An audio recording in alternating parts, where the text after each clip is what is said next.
who's 15 now, he was really struggling with death and dying.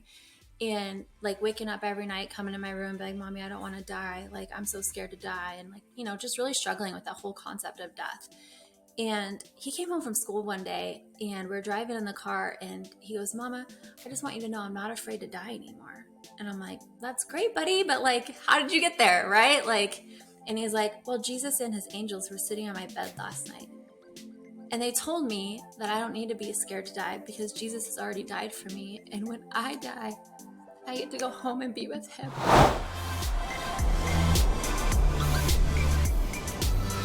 Lacy, welcome to the happy hour. Thank you. I'm excited to be here. Well, I'm excited to have you. I told the listeners on Wednesday, as we listened to Branden, that you were going to be here on Friday. And so here you are. I literally imagine people like on pins and needles waiting to hear this conversation after the conversation we had on Wednesday. And so I'm super excited. Introduce yourself to us. Hi, everybody. I'm Lacy. I am married to Branden. We've been married for almost 6 years. We have 4 wonderful children. And I am a busy mom. I also work full-time in commercial property real estate. So busy. I love it so much. Well, it's a joy to have you on. And guys, if you did not listen to the show on Wednesday, I want to make sure you don't skip it. And I actually would advise you stop now, go listen on Wednesday. We had Branden on, which is Lacy's husband, and talk about really what life was like for him. Because he's a former incarcerated man from San Quentin. And I got to go to San Quentin, and that's where we met. And then all the things. And now here we are. Lacy, you told me when myself and Branden and you chatted a couple weeks ago, you told me something that I have not stopped thinking about since then. All right. And so this is where I want to start this whole show with. You told me that you and Branden, the trauma that you'd been through and what you had been through in your life, you guys really helped each other heal. Yes. And so I want to start there. And I want you to tell me, A, what that means, and then go back all the way. What was going on in your life that you needed healing from? Yeah. So I think you're totally right. Like one of the most powerful things I feel like about our story is that him and I actually come from opposite backgrounds. You know, like you think about people who are incarcerated, right? That they have done something traumatic or they've injured somebody in some way. And I was kind of on the opposite end of the spectrum where previous to Branden, I was married for 8 years and I was in a relationship with somebody who was both physically and emotionally abusive.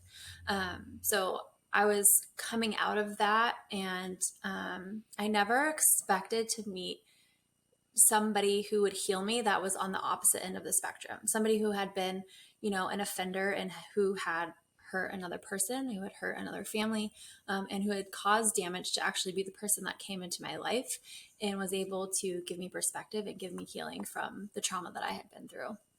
You know, when you told me that a couple of weeks ago, I really haven't stopped thinking about it. And I thought it is such the opposite of what we would think. Like we would think that someone that would help you in your healing would be someone who understand what it would feel like to be the victim. Mm-hmm. And I'm not saying that neither you or Branden don't have parts of your life that fall on the other end of the spectrum. Right. We're all people who hurt each other. It is true.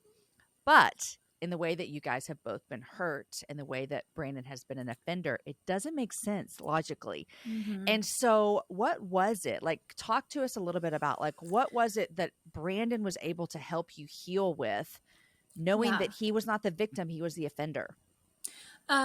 So you know that like really catchy saying, like hurt people. Mm-hmm. There's the opposite side of it, right? Where it's healed people heal people. And so I think a lot of it was just so much that he was working so incredibly hard to heal. And not because like he had been hurt, but like what he did hurting others, it did hurt him. You know what I mean? And so he had to work on that part of himself and he really had to work to heal himself from the inside out. And so what it was the communication. I was able to communicate to him and be like, this is how this person hurt me. This is what it did to me. This is how it made me feel. This is how it still makes me feel. And he was able to take that and in turn think about the harm that he had caused. And he used that to heal himself and that part of himself. And it was vice versa for me. You know, he told me about how he had hurt a family and the way that made them feel. And it brought me to this self-realization that like, hey, you know what? My husband did something that was really, really awful, that really, really hurt a lot of people. But here's a man who is working so hard to better himself. And it helped me to find some forgiveness for the person that hurt me too. That's so interesting. I was going to ask you what that did for you in relating to your ex-husband. Yeah, I mean, there is so much to forgive, past the physical. The hardest part wasn't the physical part to forgive. I could forgive him for what he did to me physically. It was the emotional trauma that was the most damaging for me in the long run, because it was something I still battled with every day. It showed up in my everyday life, the anxiety, the nervousness. I had PTSD and all that kind of stuff that I was still working through. And I'm to this day, I'm still working through. I still, you know, have things come up and things that really activate me to put me back in that space. But it's just this constant state of healing. And it allowed me to look at him and also see his pain, his suffering, the reason why he, did the things that he did, which again doesn't make it right. But I could step back and be like, you know what, he is also hurting too. Lacy, I was thinking when you and I chatted, I don't know that I've ever had a conversation on the happy hour with a woman that I know of. Like, she could have had a part of her story that she wasn't telling me or whatever, but with a woman specifically about domestic abuse. And I started thinking about that after we talked, and I was like, I don't know how I've never talked about this. And I think honestly, it's one of those things that if it doesn't affect you personally, it's not that you don't know it's there for sure, but you Right. just think like, oh, I don't even know anyone that's in a domestic abuse situation. And so Yep. I guess I would love to even just hear from you when you hear me say like, I don't think I know anyone that has been abused by their husband. Yeah. That's probably a false statement, isn't it? I guarantee you it's Okay. false, because most women who are in abusive relationships, it's not something they're going to come out and tell you, right? Because they don't want you to judge their situation, right? They don't want you looking in. And I think for me, like, I was forthcoming with the information in a way to where my family, my friends, like, they knew things weren't right. They knew I was struggling. They knew I had these things going on, but like, I could never come out and say, um, oh yeah, yesterday I got into an argument with my spouse and they threw me in the street and kicked me in the stomach while I was 4 months pregnant. And why can't we just come out and say that, right? And it's so many things. And like I said, the psychological part of the abuse is what really stops us from talking about it, because we don't want to be judged. And then we always get that question, well, why don't you just leave? Just leave. You know what I mean? And it's like, on this side of it, like, yeah, like, it seems so simple, like, just walk away, don't tolerate that. But you have to remember, like, there's so much psychologically that while they're hurting you physically, they're hurting you psychologically. They're telling you things, you're not worth anything, you'll never do better than me, like. And then there's the other part of, like, my ex-husband, he would hurt me physically, but then he would go afterwards when he felt really bad about it and spoil me, buy me things. And for me too, a lot of the physical abuse came with his drug abuse. When he was high, it was like being married to Jacqueline Hyde, right? When he was high, he was out of control, and that's when most of the damage came. But when he was sober, I loved the person that he was, and that was the person that I wanted to save, I wanted to fix. So I kept thinking, like, I can change this. This will stop. This will happen. I'll have this baby and it'll fix it. And my situation, the physical abuse did get better after I did have our first son, but the emotional abuse never stopped.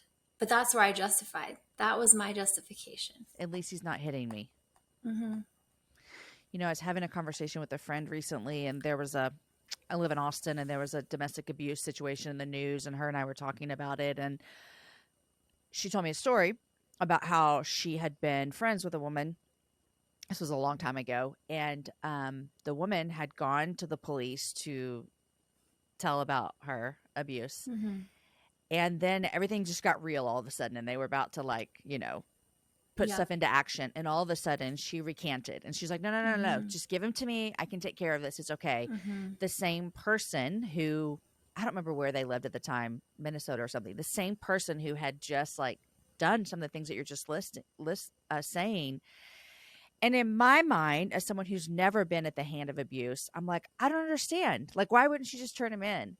Can you Yeah. talk to us about what that feels like in that moment? Because you just said, like, you thought to yourself, I can change him. I can fix him. I Yeah. can do this. And so, what is that thought that's having in your mind? Because I think that helps us be more empathetic towards women who are in abuse Yeah. situations. So I think it's a couple different things for different individuals. For me specifically, it was fear. Not for fear what was going to happen to him if he got arrested. I could have cared less about him Mm-hmm. going to jail. The fear is that I knew eventually he was going to come home. And when he got out, he was going to come find me. And those were threats that I lived with every single day. If you go to the cops, if you do this, if you do that, I will find you. I will hurt you. I will kill you. I will go to your grandparents' house. I know where your family lives. So in my mind, there was no end to the abuse, right? It wasn't just going to affect me. It was going to carry over to my family, and to the people that I loved. So I think that's one big part of it, just the fear. And the second big part of it, I think, is that these guys are usually so smart and they're so good at manipulation that they tell you everything you want to hear. I'm never going to hit you again. Please don't do this to me. I'll change. I'll get help. All these things. And you love them, so you believe them. Mm-hmm. So you save them. And I think, it's just a cycle. It's an abuse cycle, and it's a carousel that you can't get off. You know, it's interesting. I was having a conversation with some friends last night, and I was telling a story. It doesn't relate to this at all, but I was engaged at one point and broke off the engagement. And I said the thing that made it so hard, and again, this is not the same situation, but when you just were saying like you love him, I was like, I loved this guy. I was just seeing all these red flags. I couldn't marry him, but I loved him so deeply. Mm-hmm. And the same thing with you and your ex-husband. There was love there, especially when you said, when he wasn't high, this was the man I wanted to be with. And so Yeah. I have a question, like what I know you're not married to him now because you're married to Branden. Mm-hmm. Yep. What was it that allowed you to be set free from that relationship? A traumatic event. So as I mentioned, he was a drug abuser. And maybe I shouldn't say drug abuser. Like, we don't say, incarcerated. Maybe I say he's an individual who struggles with drug addiction. We're trying to use our people first language here, Yes, friends. Yes. I'm trying to be conscious of how I label or things I say. So he was struggling with addiction, and he'd been sober for about 8 to 9 months, which was a pretty good run for him. And there had been so much craziness, Jamie. Like, there have been so many times that I was like, this is it. This is it. This is it.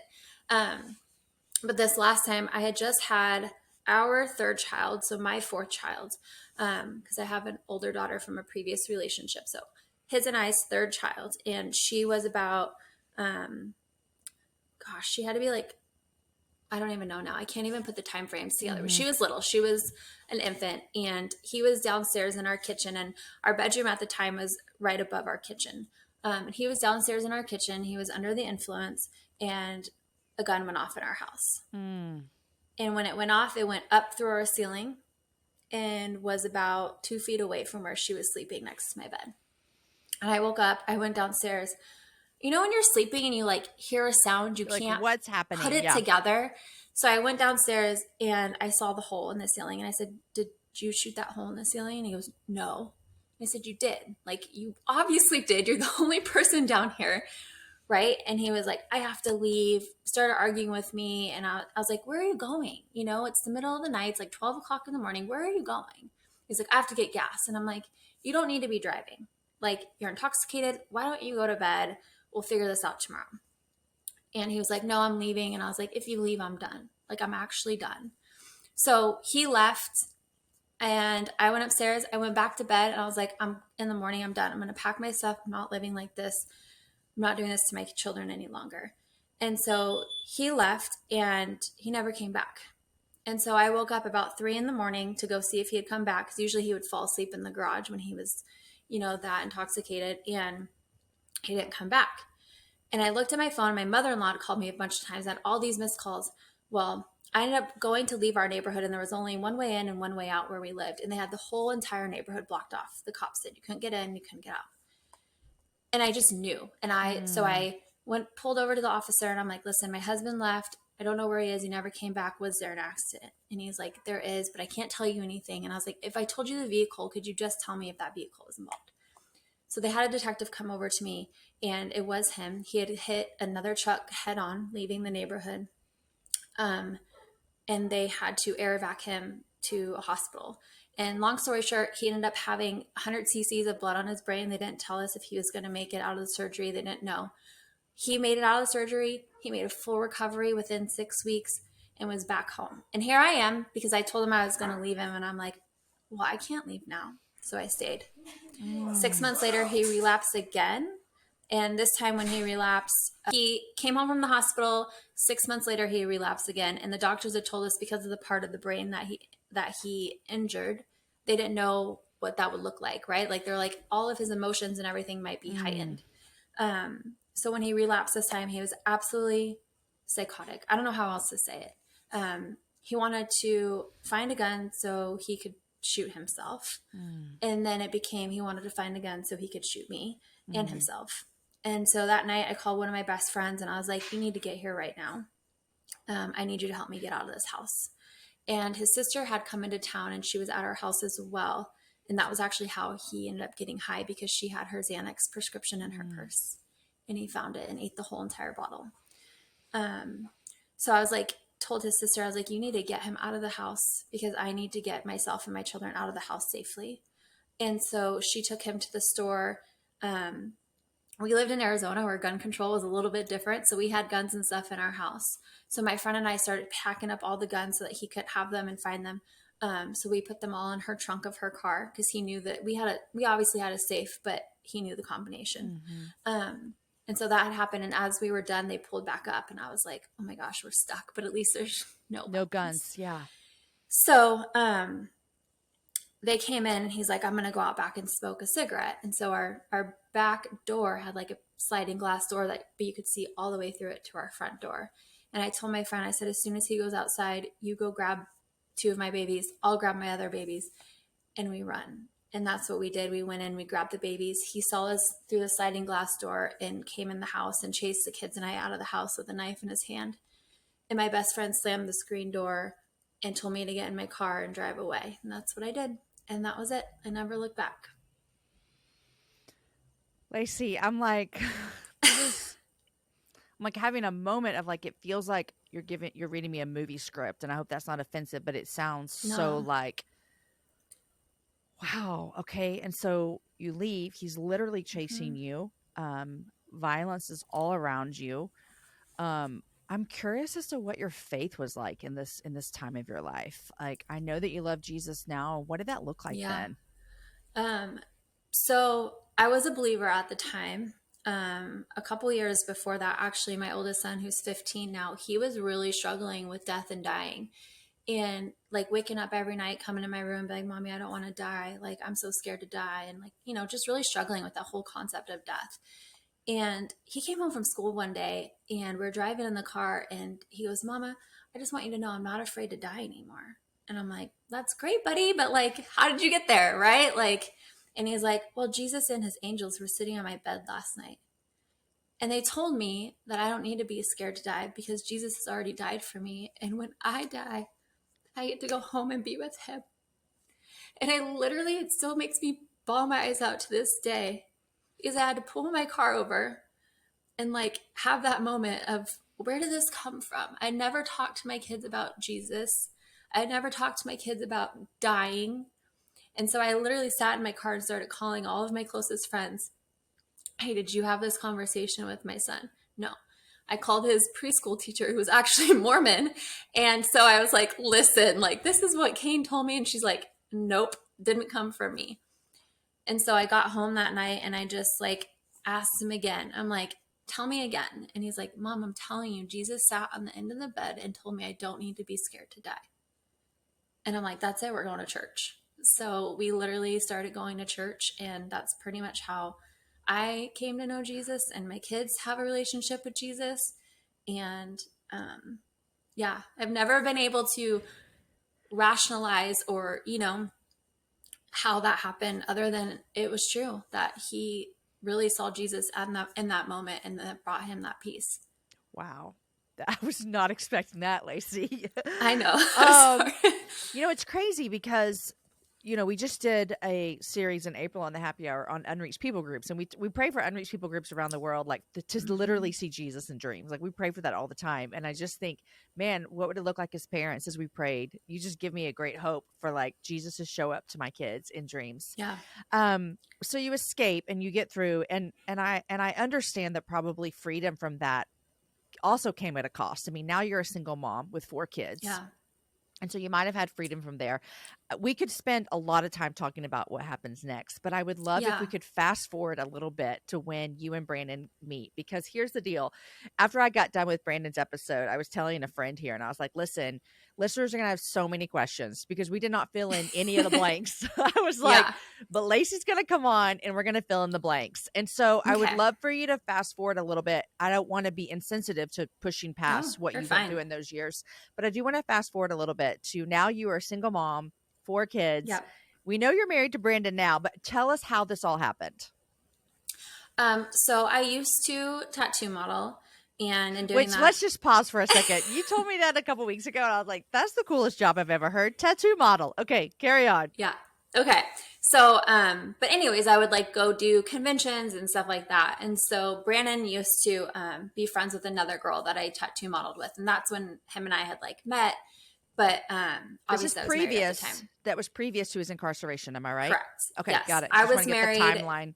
Yes, this was pre-incarceration. So we had known each other, but I was just scrolling on Facebook and I saw his profile and I was like, oh my gosh, like I know him, I remember him.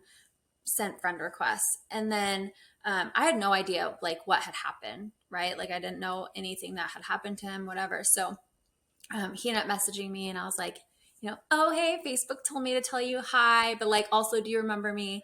And he wrote me back, and then I was like, started looking through his profile and stuff, and I was like, this guy's in prison. And so he ended up writing me back, and I was like, how do you have a phone? And he was like, don't worry about that. We're not going to go there. I was like, okay. But we really just started talking and communicating, and I wasn't looking for anything. I was figuring out my life, what that looked like as being a mom, being a provider, all the things. And so it just was a lot of communication and talking. And don't think I'd ever had a male role figure in my life other than my grandfather that I'd ever been able to communicate with like that. So What that's year was really this? how it started. This What was year was this? 2016. 2016. Okay. Mm-hmm. And you guys connect over Facebook, and then you start communicating. I'm assuming like phone calls and stuff like Phone that. calls, letters, Yeah. writing. Yeah. Yes. Old school mail. Yeah. Yes. And so I have to ask the question that everyone's going to be wondering. Were any of your friends like, Lacy, what in the actual heck are you doing? Because this man is in prison. You know what? No, because my life had kind of been crazy, right? And like I'd been through so much craziness, and Branden made me really happy and really calm, and I felt really safe. Just being able to tell him how I felt. And so I think at that time they just kind of saw it as, we'll just let her do this. This is what she kind of needs. But I don't think any of us ever expected that we were going to fall in love and get married. Mm-hmm. So, yeah. I also want to ask you, and you've talked about this a little bit, and I think it's just important to talk through, is like you had left one like violent situation. Mm-hmm. Branden, we both know him. I mean, you would love him. You're married to him, and I've been around him once in my life, and I see the transformation in his life. But also, you're entering into a relationship with someone who everyone else would say is also a violent person. Yep. Can you tell me, how did you justify that in your brain and your heart? Because I don't see that. I don't look at him and see violence. I look at him and see healing and compassion and love. And so, and you saw that from the get-go? I'm not going to lie to you. Yes, I knew from within like 7 days that this was like somebody who was probably going to be in my life for a long time and who made me feel really safe. And so I saw that in him immediately. And it is something like, we still have his victim's family out here who has a lot of things to say. And I know my husband has made very poor choices in the past, but I don't see that person in front of me today. And we all So, have. I mean, like Brandon and I talked about that. Like we all have. And so it is yep. just okay. So you guys meet Facebook, you start phone calls. This is 2016. And Yep. then the big question, you get married. Like, We talk us get through married. this. Well, I mean, it just kind of happened. Like we just fell in love like through communication. And um I have like that was so different for me also. I feel like a lot of relationships I was in the past, like there was always this physical component, right? Mhm. Like you see each other, there's physical attraction, and you build these relationships based on what somebody can give you physically. And with Branden, he couldn't give me anything physically. It was Mhm. all emotional support. It was all communication. So yeah, I mean, we fell in love, and then just like anybody else, he got down on one knee and asked me to marry him in the visiting room, and I said yes, and then we got married in the visiting room, and um, yeah, it's something that I don't ever regret, And Mhm. I've met a few people along the way that have been like, "Why would you do this? Like, Mhm. you think this is the best decision, and you think this is good for and like we've had those naysayers in our lives, but um, I think the life that we've built and the family that we have is just speaks volume to that. Man, if you really have that faith in Jesus that he can renew your soul and your spirit, and like this is the fruit of it. We're the living fruit of what Jesus can do. So, I love that so much. And I said this in Brandon's episode, and I know I said it to you when I chatted to you earlier, is that after I went to San Quentin and I did the tour and Brandon was on the tour with us, and at the end I was like, Brandon, I would really love it if you'd come on my podcast and share your story. And he said, well, you really need to have my wife on because she's like the true hero. And so I think I want to ask you, like, what was that like being on the outside while your husband's on the inside and you're having mhm. to, which you had been already, support your family, you know, and then also, let's all remember COVID happened in the midst of all this. And Mhm. so then I can only imagine that you didn't get to see Brandon for a while with COVID lockdowns. And so Mhm. talk us through what it was like for you to be living your life on the outside day to day, constantly wondering, is he going to get lit? Is he going to do the whole sentence? When's he coming home? What was that Mhm. like? Yeah, so I think the first couple years, like that was a very obsessive thought. Like, how do I make this go faster? Right? Like, how do I do this? How do I? Here you are, like in this stage. When you first meet somebody and it's like all butterflies, and Yeah. you would just want to be with them all the time. That obviously wasn't possible for us. So the beginning of our relationship looked like a lot of communication, a lot of visiting. Just spending that time together when we got the opportunity. And then, like you said, COVID happened and we didn't see each other for 15 months. So Because the prison was on, I'm sure on no one lockdown coming in. quarantine, Yep. no visitors. So that was crazy not to be able to see each other. Mhm. But we just kept up with our communication. And I have to say, and this is kind of hard for me to say because previous to Branden, I was like a serial dater. I didn't know how to be alone. I was not good at that. Since the time I turned 18, I had my first baby at 19. I had been with somebody back to back, whether Mhm. it was my daughter's dad, and then I got married, and if I dated in between. So I didn't know how to be alone. So, in this really crazy way, I feel that God knew what I needed. He Mhm. knew I needed to be alone, but I feel like He also knew that I needed to have somebody. Mhm.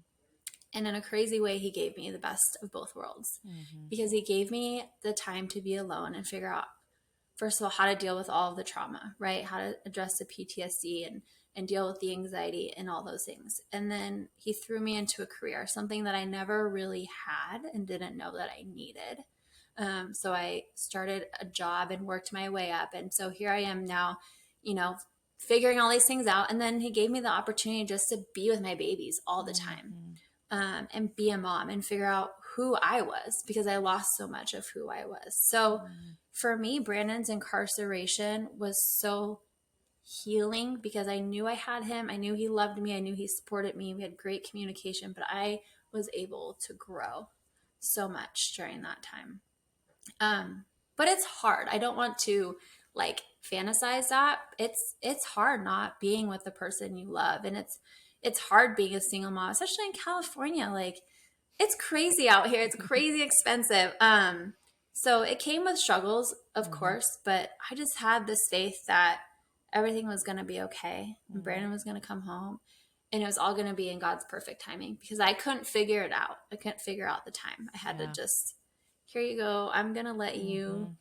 God, deal with this because me trying to deal with it means craziness. So, And so I asked Branden this question. I'd love to ask you, but the time of our recording, he's been home, what, 5, 6 months? 6, I Six think this months? is 7. I think, Okay. yeah, Half a year, you guys yeah. have been in the free world. What was that day like for you? Uh, it was almost unreal, right? Like this is all everything you've anticipated and waited for and all of these things. Um, and then it just happens. And then my biggest thing was like, then what? You know, Right. like I've waited and I've thought about this day for all these time and it was so amazing and incredible having him home and like but but now what do we do? Because we don't Mm-hmm. have anything that we're quote unquote waiting for, you know? Mm-hmm. And that was the hardest part for us to figure out. Not hard, but just like what's next, you Yeah. know? Yeah. And I think when you have a relationship like ours that is all communication, like you talk about all the things you want, all the things you want to do, and you kind of build this like fantasy world in your brain, like this is how it's all going to be.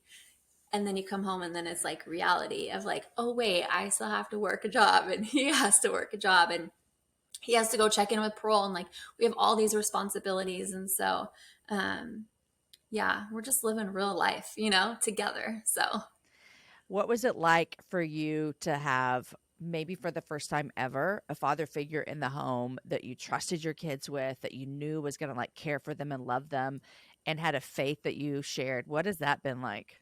yeah, it's been really good. You know, the kids obviously went into the prison. They visited Branden. Um, and so they had a relationship, you know, but still, like, I have a 15-year-old son who's been the man of the house. You Mm-hmm. know what I mean? So there's obviously those adjustments and those things. And I'm mama bear. You know what I Mm-hmm. mean? Like, even though I love and trust my husband, I'm Mm-hmm. still like ready to go to war for those kids if I need to, because that's been one of the hardest things for me. And I didn't know this until Branden came home and started to physically parent Mm. the children, was that I had all this guilt and this shame that I carried for staying in the relationship for so long.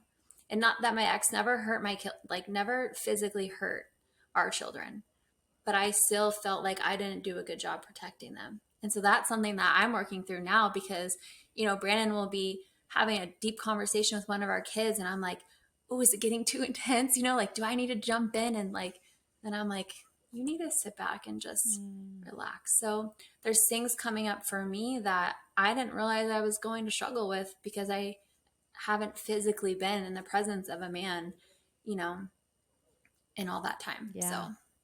You talked about how you guys have been such a good healing part for each other. And I know that was true at the beginning when you guys developed your relationship through great communication and letter writing and phone calls.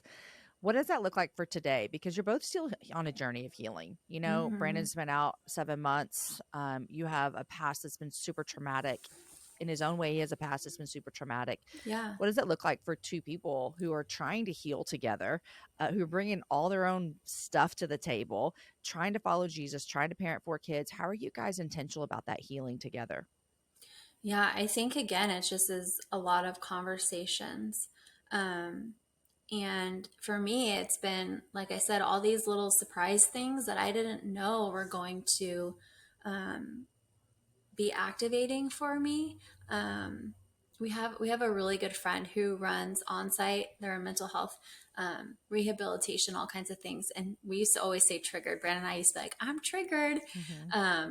But then with all the school shootings and stuff, they told us how that word could be activating to other people. So now we try to use the word activate. If you hear me using that Wow. word, Okay. that is why. But so yeah, I mean, that's just been one of our things is like, if we feel something, like we need to say it. And I am not the communicator in the relationship. He's the communicator. He's the emotional one.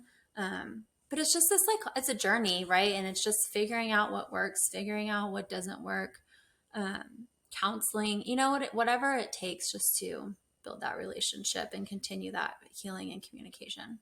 I think that you and Brandon are not unique in that. Every couple, every relationship, every sister and brother, mom and daughter, everyone that is in a relationship with anyone is having to learn that dance and walk that dance. And especially for those close Mm-hmm. relationships like parent and child and spouses, of like having the ability to trust someone, that when you say, hey, this is activating me or this is triggering me, that they don't Mm-hmm. take it personally, and they're like, okay, how do we walk through this? And that takes a lot of work. And so good job to you guys for doing the Thank work you. there, because that is a It's lot of hard. work. It's not easy. And I say what I'm thinking, and I'm not always I don't know the right word to use, but I just kind of say it, right? Yeah. Like I'm Hmm. very blunt. Blunt. Yeah. And yeah, and so Brandon does a good job of not taking me personal and actually Hmm. looking at the meaning in my words instead of like the way my tone's coming out or Yeah. so Yeah. yeah. But it's like the people that we were where he when he was in prison are not the people that we are today all the way. There's a Hmm. lot of things that I didn't ever know about him that he liked to do that maybe drive me kind of crazy now, and Hmm. vice versa. But it's like we had no way to know those things Yeah. until now. So Yeah. it's just like we're still learning, we're still growing, but at the end of the day, like we know how much we love each other, and so it makes all of that worth it. Before I ask you what you're reading, I want to just ask you that if there's anyone listening and they feel that they're in a relationship that is an abusive relationship, whether that is emotionally, psychologically, physically, spiritually, even, like, what, and I know that we could do an entire show on this, but if you just had to, Mm-hmm. like, if you had just one thing to say to them as they're listening, what would you say? Oh man, that's definitely hard, but um one thing. Or There's so two many things or things I three want to things, say. whatever, but just like someone's listening. And the Yeah. reason I'm asking this is because earlier when I was like, I don't know anyone that's been in an abusive situation, you're like, statistically, you probably do. And so if that's true, statistically, someone's listening to the show right now who is in an abusive relationship Yeah. with a partner. Um, Ask for help. And that's such a hard thing. But ask for help and just keep fighting. Like Mm, don't give up. It mm. can change and it can get better. But you have to find that person you trust. Sorry, I know that's not one thing, No, but you can say as many things as you want. I think that's this is helpful to know just it can get better. yeah, this is something that is really passionate for me and something that I've like God's really been poking at me for because I have to say while I'm on here, like one of the biggest reasons I didn't ever leave also was because I didn't have the stability to leave. I didn't have a Hmm. job. I didn't have a home. I didn't have my own car. So I didn't have these things that I needed to leave. And then I didn't have the family or the friends who were like, let me take you and put you here and help you out in this way. And I Hmm. think that's huge for a lot of people who are going through it. Hmm. And so something Brandon and I have been brainstorming and thinking about that I really want to do is start a nonprofit to provide that for women who want to leave. And I love Hmm. dogs. You probably heard my dogs earlier. I have dogs, and my dog at the time, he's actually right there behind me. He was my savior, like so many times. Like when I was hurt, like he would protect me. And Mm. so I want to be able to offer that to other women. Like I want to be able to get dogs and equip them to be personal protection dogs, like we Mm. use for other things. And women who are coming out of the domestic violence situation and give them some sort of protection, right? Where they feel safe and confident that if there's that situation and they feel like they're going to be found, like you have something that's ready to go. Mm. And I want to just be able to have a safe place for those women who need to go and figure out the way to get them there and bring them there and give them the skills that they need to not go back. Because I left so many times, Jamie. It's not like I Mm. didn't ever leave. Right. I left, but I wasn't able to sustain myself or my Hmm. children. So I went back. Yeah. And I think that's the biggest thing is that we can get out. We can usually get out, but how long can we stay out? And that's what these women need. They need the opportunity to get out, have a safe place to live, maybe learn some life skills, get some counseling, get some help where they can be out on their own and have stability. and have a place where they can bring their kids with them. I mean, that also is a hindrance so many times. If there's a women's shelter, but Mm-hmm. they don't allow kids. Mm-hmm. I've heard some of these same sentiments from my friends, Holly Hayes and Rebecca Bender, who've both been on the show and were sex trafficking survivors. Same thing from their Mm-hmm. traffickers, that same kind of brainwashing, that same, like, I have nothing, I can't leave, what would I do?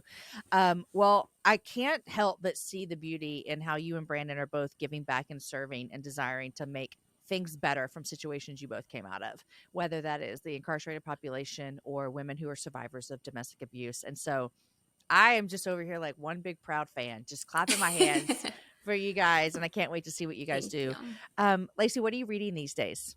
Oh my goodness. I don't know if I should admit this on this podcast. Go for it. I am like a fantasy romance. I love Mm-hmm. all things fairy. I just finished a really good book called The God of Endings. It Okay. was actually about a 10-year-old girl who died of consumption, but her grandfather turned her into a vampire. Okay. And then it was like this very kind of dark life. But I haven't gone to anything new Yeah. yet. Mm-hmm. But I'm also reading a really good self-help book called Mm-hmm. It Didn't Begin With, I think it's It Didn't Start With Me or Didn't Begin With Me, about generational trauma and how we carry that in our bodies and stuff like that. So I love it. I always try Well, to read something for fun and something uh-huh. to heal. I love that so much. Work all of the parts of your brain. Yes. Lacy, it's been a true joy and honor to have you on the show today. So thank you so much. Yeah. Thank you so much for having me. I appreciate it. And I appreciate you going into the prison. I don't think many people know what that does for the guys that are in there, and the morale that it gives them. And it's people like you who have helped my husband heal. So thank you.